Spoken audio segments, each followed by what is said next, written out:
सेवी भी हैं और बहुत दिन से राजनीति में भी रहे हैं और काम कर रहे हैं। और जॉर्ज फर्नांडिस के साथ मतलब कि 89 में आपको देखा गया था कि बढ़ चढ़ के हिस्सा लिए थे आप लोग, मतलब कि करके जिता के यहाँ से सांसद बना के उनको भेजा गया था। आप उसमें एक चुट्टी लगाए हुए थे जीत की। और इस बार जो है बार एसोसिएशन का चुनाव के लिए सरगर्मी तेज हो गया है, जा रहे हैं। और किन मकसद से मतलब आप चुनाव लड़ रहे हैं और किन बंधु को कहकर मतलब कि अधिवक्ता के बीच में जाकर वोट ले रहे हैं? देखिए, आपने सही कहा। 89 में हम लोग तो, मैं व्यक्तिगत तौर पर समाजवादी विचारधारा से जुड़ा हुआ हूँ। जो भी समाजवादी विचारधारा के लोग हैं उनके साथ उनको कहीं ना कहीं उस मुकाम पर हम पहुँचाएं जहाँ से समाज का हित सधे, देश का हित सधे। हम लोगों की तो कोशिश यही होती है। अब रही बात कि उस समय के हिसाब से हमने जॉर्ज साहब के लिए किया, आज भी हम समाजवादी विचारधारा के लिए समाज में हर तरह से कोशिश कर रहे हैं, प्रयासरत हैं कि समाजवादी विचारधारा ही इस देश को और समाज को, जो अलग अलग अभी इतनी भावनाएं कहीं ना कहीं उग्र हो गई हैं, उससे बचाने के लिए एक ही विकल्प है। कोई कांग्रेस नहीं है, कोई दूसरा नहीं है, केवल समाजवादी विचारधारा है, जिसमें अब आज के समाजवादी हम माननीय लालू यादव जी और वो जो मुलायम सिंह जी और कठोर सिंह जी, ये नहीं हो सकते। इनके पास तो कोई समाजवादी विचार ही नहीं है। इनका परिवारवादी, लोहियावादी विचारधारा से अलग एक हम लोग कहते हैं कढ़ाईवादी, कड़ा में मलाई डली हुई है और उसका पूरा भोग करने वाले ये लोग हैं।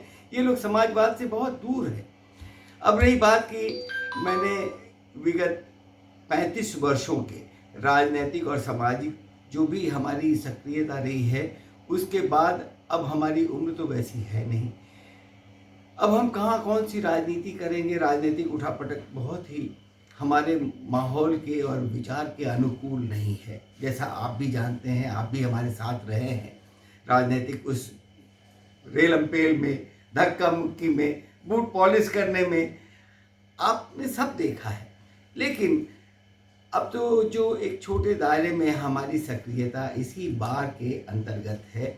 मैं पेशे से जुड़ा हुआ हूँ, तो पेशा के अंतर्गत जो अभी चुनाव का परिदृश्य है, उसमें कई हमारे यंगस्टर्स ने मुझसे आग्रह किया कि मैं अध्यक्ष के पद के लिए, चूँकि एक ही नाम बार बार इधर से घूमकर उधर से घूमकर, और उनके पास कुछ इनोवेटिव आइडियाज़ नहीं है, इसलिए बच्चों का मन था कि मैं अध्यक्ष के पद के लिए चुनाव में आऊं।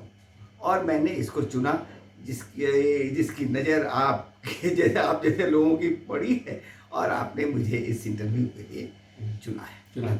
और तिरहुत कर्नाटक विधान परिषद का चुनाव में भी मतलब सरगर्मी तेज हो गई थी। उसमें आपका नाम आ रहा था कि जदयू से समर्थित उम्मीदवार होंगे, आप संभावित उम्मीदवार होंगे। किस कारण बस मतलब कि जो से आपको मतलब समर्थन नहीं मिला?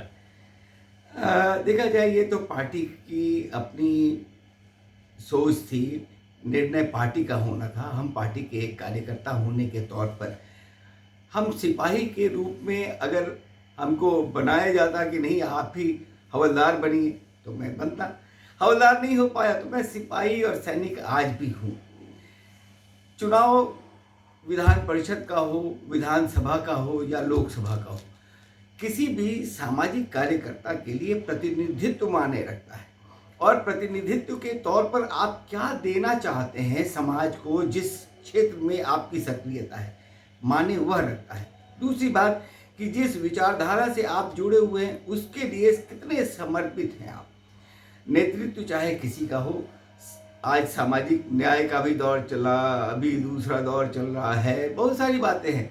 उससे हम लोग अपने को बहुत ज़्यादा बांध कर नहीं रख सकते, क्योंकि हमारा उद्देश्य हमेशा समाज को आगे बढ़ाने के लिए जो अच्छे विचार है, सब विकारों को अलग करते हुए लोगों के बीच जो बंधुत्व का भाव है, ये जो बॉन्डिंग है भाईचारे का, हमारी जो तहजीब है, संस्कृति है, इसको जोड़ने के लिए जो प्रयास हमें करना चाहिए, एक इंटेलेक्चुअल होने के नाते, एडवोकेट होने के नाते, हम उसी पर फोकस्ड हैं।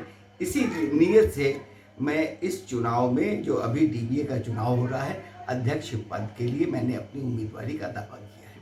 और बहुत सा समस्या उठ के आ रहा है अधिवक्ताओं के बीच से कि मान सम्मान नहीं मिल रहा है। जूनियर अधिवक्ता लोग का कहना है कि मान सम्मान नहीं मिल रहा है, हम लोग प्रतिनिधि चुन लेते हैं, बन जाते हैं, मगर हम लोग ठगा महसूस करते हैं। इस तरह का है जैसे पानी पिए जल का मतलब के अभाव है, नए भवन का मतलब मांग उठ रही है, और महिलाओं के जो अलग सा रूम होना चाहिए, कॉमन की सुविधा होना चाहिए, ये सब मांग उठ रही है। देखिए, ये सारी मांगे बिल्कुल जायज़ है। महिलाओं के लिए तो सुविधा के नाम पर एकदम शून्यता है। उनको अगर इस दरमियान अपने कार्य क्षेत्र में कहीं अगर शौच के लिए जाने की व्यवस्था कहीं है ही नहीं उनके पास। इतनी ऐसी लचर व्यवस्था है। आज तक के जो लोग इतने बड़े नामी लोग थे, उन लोगों ने इन बातों पर ध्यान ही नहीं दिया। क्यों नहीं दिया ये तो उनको मालूम है। अब रहा जो जिला जज का प्रशासनिक, उनकी प्रशासनिक व्यवस्था है, उसके अंतर्गत भी इन बातों को देखा जाना चाहिए था, लेकिन जिला जज तक इन बातों को उठाए कौन? वहाँ तो बात आती है कि हम अपने फायदे के लिए, हित साधने के लिए जिला जज के पास इस तरह से हम उनकी क्या कहते हैं, चापलूसी करें या उनके हाँ में हाँ रखें, ताकि हमारे पास ब्रीफ और हमारा नाम शोहरत हमारा हो जाए कि हम बड़े अच्छे लोग हैं, हमारे पास धन काफ़ी आता जाए। अपने पास उन बातों की कोई अहमियत नहीं है। मैं हमेशा चाहूँगा कि महिलाओं के लिए अच्छे कॉमन रूम की व्यवस्था हो, उनके लिए जो अन्य सुविधाएं हैं, सुरक्षित सुविधा उनके लिए उपलब्ध हो, इसी परिसर में हो, और उनके विकास के लिए और भी बहुत सारी उनकी समस्याएं होती हैं।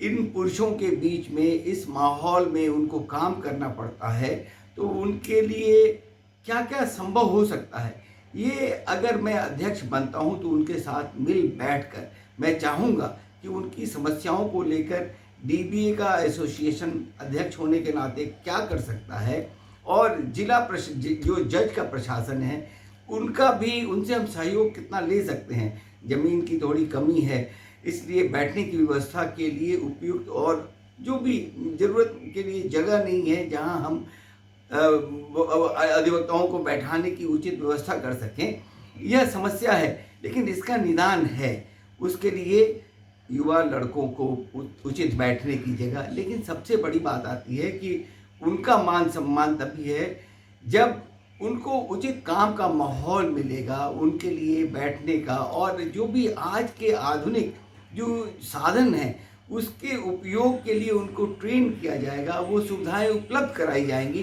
तभी उनको उचित उनके व्यक्तिगत विकास का या जो उनके प्रोफेशनलिज्म में डेवलपमेंट हो पाएगा, ताकि मुजफ्फरपुर बार के लड़के कहीं न कहीं जुडिशियल सर्विसेज में अच्छी योग्यता पाकर और सफल उम्मीदवार के तौर पर हमारे मुजफ्फरपुर का नाम रोशन करें, जुडिशरी में उनकी धाक हो। जैसे आज बिहार की जुडिशरी में यूपी के ज़्यादातर लोगों की धाक हो गई है। मैं चाहूँगा कि यूपी से अलग हटके मुजफ्फरपुर बार के लड़के, यहाँ योग्यता की कहीं कमी नहीं है, बच्चों में अप्रतिम योग्यता है, और बढ़ाने वाला वैसा माली नहीं है कि उस फूल के साइज को बड़ा बड़ा, कहते हैं ना कि डालिया और ये साइज बनाया जाए, उसके लिए प्रयास नहीं हो पा रहा है। उचित जो लोग हैं उस जगह बैठे हुए, उनके द्वारा कोशिश कभी नहीं की गई। मेरा प्रयास होगा कि उन बच्चों को हम पूरे वाईफाई की सुविधा से लैस करें, ताकि उनके पास जो भी इंटरनेट का यूज़ करके जो भी आज का जजमेंट किसी भी कोर्ट का हो, उसको वो तुरंत जान पाएँ, हासिल कर पाएँ और उसका लाभ ले पाएँ। उनमें प्रोफेशनलिज्म बढ़े, उनके स्किल डेवलपमेंट के लिए मैं और भी काम करूं, ऐसी मेरी कोशिश होगी।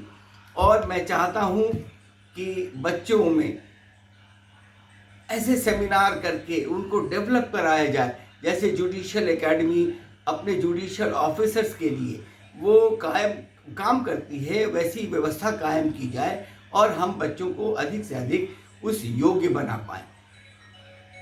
मेरा यही प्लानिंग है। मेरी प्राथमिकता सबसे पहले होगी, यहाँ कुछ अव्यवस्था है, अव्यवस्था दोनों मायने में, जैसा कि सुनने में आता है। मैं बहुत नज़दीक से आपको तो नहीं बता पाऊँगा, लेकिन मैंने जाना है कि कुछ आर्थिक अनियमितता रही है यहाँ।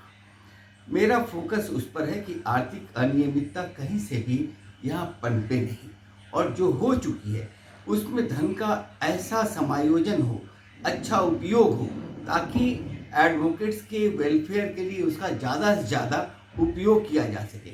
उसमें उनके लिए एक तो सबसे पहले मेरा है उनका ग्रुप इंश्योरेंस, हेल्थ इंश्योरेंस, उनका एक्सीडेंटल, उनके लिए एक्सीडेंटल पॉलिसी, ताकि कोई दुर्घटना हो जाए तो उसमें हमको किसी और पर आश्रित नहीं होना पड़े। हेल्थ कार्ड की मांग हो उठ रही है।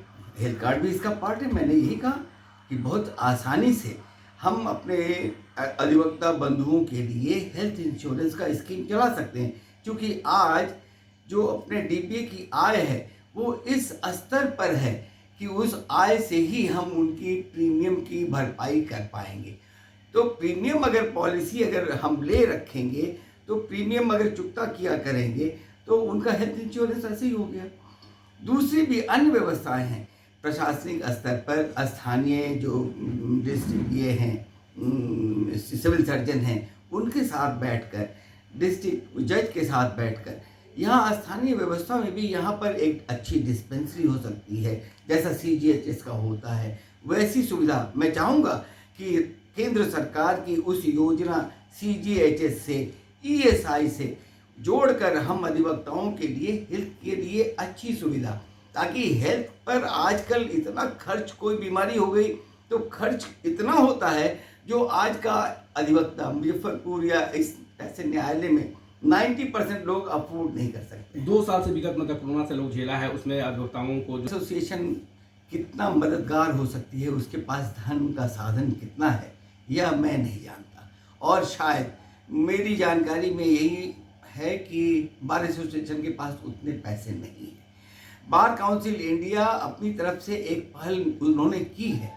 उन्होंने केंद्र सरकार से कहा है, पहले भी कहा था जब कोरोना का पीरियड था, कि हम अपने अधिवक्ता सदस्यों को कुछ सहायता राशि के रूप में, नियमित राशि, जैसे किसानों को दी जा रही है राशि, जैसे अन्य लोगों को दी जा रही है, उस तरह से अधिवक्ताओं को भी एक सबसिस्टेंस की एक राशि नियमित तौर पर दी जाए, ताकि उसकी भरपाई हो गई तो आज अधिवक्ता जिंदा रहेगा तो कल एक अच्छे न्यायिक प्रणाली और अच्छे राष्ट्र का निर्माण कर पाएगा। कोर्ट में देखा जा रहा है कि बहुत से पुराने मतलब कि जो है से पेंडिंग केस हैं, जो मतलब कि जो है से बेगुनाह मतलब कि फंसे हुए हैं, उसके लिए क्या आप लोग सोच रहे हैं? देखिए, ये एक बहुत बड़ी समस्या है, राष्ट्र स्तरीय समस्या है। इसके लिए कई कोशिशें जो अपना सर्वोच्च न्यायालय है, उच्चतम न्यायालय के द्वारा भी किया जा रहा है। पेंडेंसी ऑफ केसेस तो मोस्टली जजेस की कमी की वजह से, जहां हम उस रिक्तता को ख़त्म करेंगे, चाहे सुप्रीम कोर्ट के लेवल से हो या निचले स्तर तक, तो ये स्वतः खत्म हो जाएगा, डिस्पोजल हो जाना है।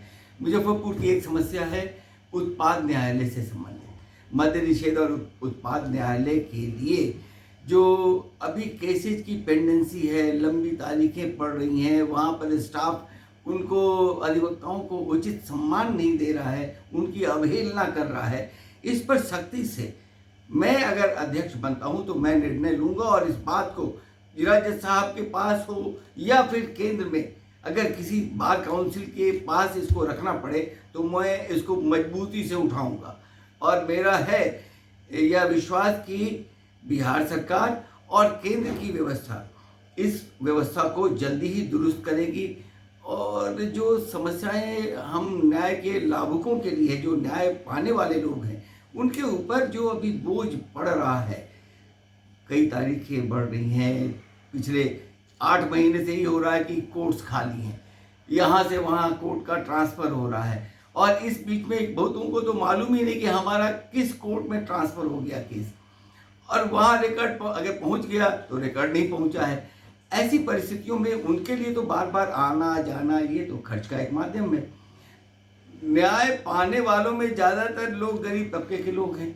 उनकी गरीबी का आलम यह है कि वो अगर आज न्यायालय के दरवाजे पर पहुंचते हैं तो उनको आज की मजदूरी से महरूम होना पड़ेगा। तो आप समझिए कि ये समस्या बहुत बड़ी है। जमीनी विवादित और झगड़ा आपसी मतलब कि जो है ये सब केसेस ज़्यादा आ रहे हैं। देखिए, जैसे जैसे ये एक सिद्धांत है, इकोनॉमी का ग्रोथ होता है, आर्थिक विकास होता है, तो जमीन और संपत्ति का विवाद ज़्यादा बढ़ेगा ही। जनसंख्या भी बढ़ रही है, लोगों के मोरल वैल्यूज़ बहुत गिर गए हैं। कहने के लिए सब धार्मिक आस्तिकता का एक आडंबर दिखावा करते हैं, लेकिन अगर धर्म की बात उनके अंदर बैठी होती तो शायद ये सारी बातें नहीं होती। वो ज़्यादा उदारता से जो जिसका हिस्सा है वो उसको दे देते, हड़पने की नीयत नहीं होती। सभी चीज़ों की इतनी कीमतें बढ़ गई हैं कि यह भी एक कारण है कि छोटे से लोभ को भी वो छोड़ नहीं पा रहे हैं और अधिक बड़े लोभ की मांग कर रहे हैं। वो ऐसे में तो बढ़ेगा ही। शहरीकरण ज़्यादा हो रहा है, शहरीकरण ज़्यादा होने से आबादी का घनत्व बढ़ रहा है, तो वहाँ क्राइम बढ़ेगा ही निश्चित तौर पर। प्रोफेशन को इन सारी दिक्कतों से जूझना पड़ेगा और उसमें जो न्याय के पाने वाले लोग हैं उनके लिए भी यह समस्या हो रही है। रही बात जज साहब लोग, अगर मैं कहूँ कि न्याय की उस प्रक्रिया में न्यायाधीशों के पास भी उनका मानस बहुत साफ नहीं है। वह भी कहीं न कहीं कोर्ट को या उससे मिलने वाले न्याय को, उनकी भी नज़र किसी लोभ की ओर रहता है, कहीं नीची नज़र रहती है उनकी। न्याय सही माने में जिसको मिलना चाहिए उसको नहीं मिलके, जो आर्थिक रूप से संपन्न है, जो खरीद सकते हैं, शायद वो खरीदने में सक्सेसफुल हो रहे हैं। इन बातों को रोकना पड़ेगा। अधिवक्ताओं से मतलब कि क्या कहूँगा कि हमारे जो भी अधिवक्ता सदस्य हैं वो अगर हमारा सहयोग समर्थन हमारी विचारधारा से अगर सहमत हो तो मुझे अपना वोट दें, हमको उस अध्यक्षीय पद पर आसीन करें। तो मैं जो अभी बातें हुई हैं, जो आपने प्रश्न पूछे हैं, मैं उसके हिसाब से उनके कल्याण के लिए बहुत सारी योजनाएं और भी हमारे दिमाग में हैं, लेकिन यह अभी बोलने का अवसर नहीं है। उनके लिए जैसा भी हो सकता है, ये जब हम बैठेंगे तो ओपन, एक स्वाभाविक तक तो बैठने के कारण लोगों के बीच से जो बातें उभर कर आई वो मैंने जो समझा और जाना है वो उन बातों को मैंने रखा है आपके पास। लेकिन आज सबसे बड़ी ज़रूरत है कि युवा लोग जो आए हैं इस पेशे को, जिन्होंने चुना है, बेरोजगारी की वजह से नहीं, नौकरी नहीं मिलने की वजह से नहीं, उन्होंने स्वतः चुना है, क्योंकि सबसे सम्मानजनक यही पेशा है इस धरती पर। कोई भी डॉक्टर, कोई भी दूसरा इंजीनियर अधिवक्ता की बराबरी में नहीं आ सकता है, क्योंकि उनका बौद्धिक स्तर, इंटेलेक्चुअल लेवल एक एडवोकेट के बहुत नीचे है। एक खास क्षेत्र में उनकी जो भी मतलब महारत हासिल हो, उससे वो ना समझे कि उन्होंने पैसे की लूट मचा रखी। अभी वो कोरोना के पीरियड में डॉक्टर्स ने बहुत माल किया अपने को। अधिवक्ता कभी भी माला माल होने की बात नहीं सोचता है। वो सोचता है कि गरीब आया है, इसको न्याय मिलना चाहिए, और इसके लिए कभी उसके पास पैसे नहीं होते हैं। तो आपने देखा होगा उसी माहौल में अधिवक्ता कहते हैं कि अरे भाई तुम्हारा बस का भाड़ा कितना है, 70 रुपया, तो लो जाओ, चले जाओ, लेकिन अगले डेट पर ठीक से समय पर आ जाना। ये अधिवक्ता ही कर सकता है, कोई डॉक्टर या कोई दूसरा, क्योंकि इतने वो लोग पैसे के लिए इतने निचले स्तर पर गिर चुके हैं, उनके अंदर से मानवता गायब है।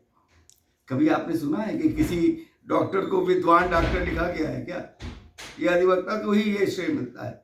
कोई माननीय न्यायाधीश होते हैं, विद्वान न्यायाधीश नहीं होता है। विद्वान हमेशा अधिवक्ता होता है। मेरा नाम अरुण कुमार शर्मा है। मैं अधिवक्ता हूँ, विगत 42 वर्षों से इस पेशे में हूँ, और पेशे में अपनी पहचान जहाँ तक हो सकती है, छोटी या बड़ी, मैंने बनाई है। सामाजिक स्तर पर भी सामाजिक कार्यकर्ता के तौर पर मैंने अपनी पहचान बनाई है। मुझे अच्छा लगा आप सब आए हमारे मेरी और हम तक। मैं एक बार अपील करता हूँ अपने अधिवक्ता समाज से कि अगर मेरी बातें अच्छी लगती हों उन्हें, तो एक बार हमारे साथ चलें। आइए साथ साथ चलें, सबका साथ तभी सबका विकास होगा। ये विश्वास पहले हम में आप लाएं।